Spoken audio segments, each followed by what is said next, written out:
mentioned, it's a combination of oil and flour. Now, quite often, if you're making a French bechamel sauce, you would cook butter. Yes. And I'm just gonna go, I've got my heat going, butter and flour together, and it thickens it. But the roux, you're cooking it for the flavor. So we're actually frying the flour in the oil until it's a deep peanut butter color.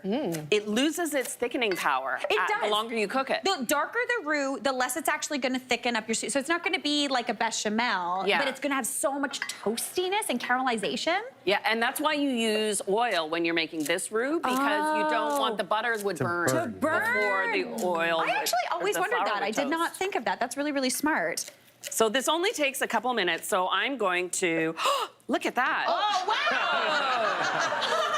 I think we all lightly got thrilled and terrified. But look at that, So it look at looks that like intense color. It is. And so you set this aside. We're going to let that cool while we work on the soup base. So I've already started off cooking off the hot Italian sausage. Nice. So this is, and a gumbo, you can put whatever you want. I remember at the restaurant I worked at, we did a pheasant gumbo. Oh, wow. Being all You fancy. No, No, not I like the sausage and the shrimp. Love that. Together. Okay. So this draws out the oil, so we can add in, harken back to Emeril Lagasse, Holy Trinity. Yes. But it's real. Yes. It is onion, celery, and while a typical mirepoix has carrots, a trinity has my least favorite vegetable ever, green pepper. Green peppers. But we're gonna put, this is, you gotta put it in it. Okay, by show of sound, who also hates a green pepper? Okay, you know what? We've got some. Honestly, I would say like 10% of the audience. My mom also hates it. She says it gives her indigestion. I just don't think she likes the taste. Yeah, that's a good excuse. Yeah, it's a good excuse. I literally can't. Okay, cool. And we've got... Here, let's get those in. Here. Coming on over. Pot over. Popping them in. No, I love this because, like we were saying, like a traditional French mirepoix usually has carrot as opposed to that green pepper. But this gives that little. I like green pepper. It gives almost like a flowery, like a floral note to it. And it doesn't take over. Yes. Because this really is about the shrimp, the sausage, and the okra, which we'll talk about. Okay, in a second. fantastic. Love that. So you cook down the Holy Trinity until the onions turn translucent. So that's typical. And now we're gonna add some of our flavor builders. A whole lot of garlic. Love that. You gotta do it. We're in New Orleans, so you had to do it. And should we say it? The hot pepper. The hot pepper. Bam! Bam! I've been on television for over 20 years now. I have always wanted to do that. You did! Yes. You are so thrilled right now.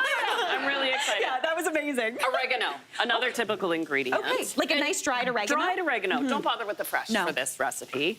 And so we're just cooking that out for a second. Now it's time for the vegetables and liquid. I've got a cup of diced tomato. It can be fresh or it can be tinned this time of year. And we'll add our 5 cups of chicken stock.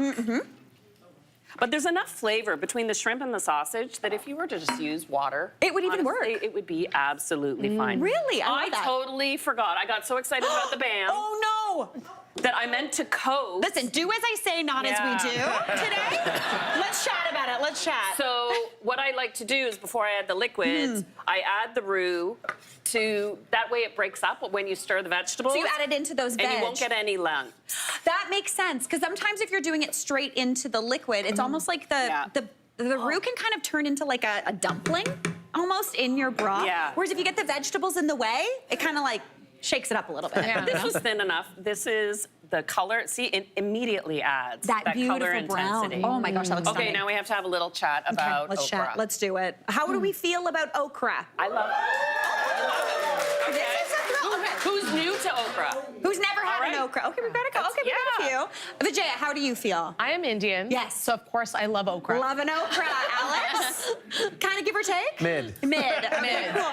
You know what it is? I love the flavor. And if I know I'm gonna eat okra, then I'm good. If I don't, if it's a surprise okra, the texture throws you off a little bit. But if I know I'm gonna eat it, it's really, really tasty. As a vegetable, it's very mild, and you cut it up. You don't use the stem. But it's these little seeds that once they're heated up turn a bit slippery. Yes, yeah. And so that gives the gumbo its texture. It kind of thickens it. And the okra takes about 15 minutes to cook.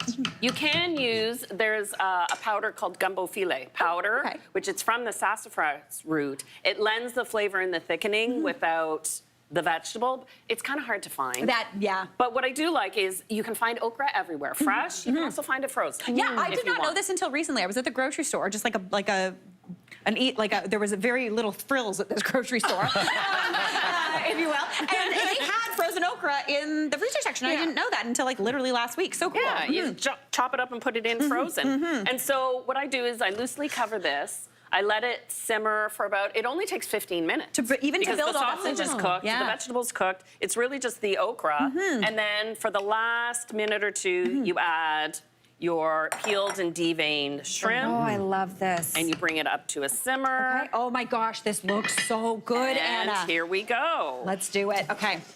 Look at that nice beautiful soup. Salt and pepper, of course. Of course. Let's do a little bit of, whoopsie. I'm throwing stuff around. It's all Yeah. good. Yeah.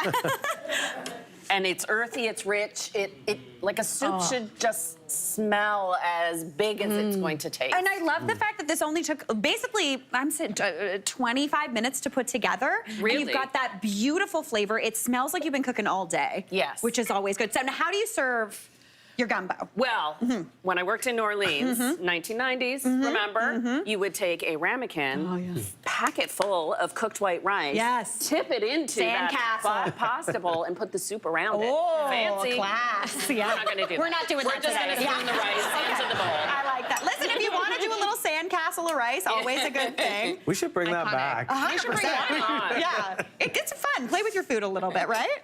Okay, let's get that in there. And I remember at the market in the French Quarter, you could go in and order, like I swear, it was a quart of gumbo with the rice, and you would walk around with the spoon as you're walking around Almost the in one of market. those like a cup, like you get a Slurpee Yeah. in, but it's soup. Yeah.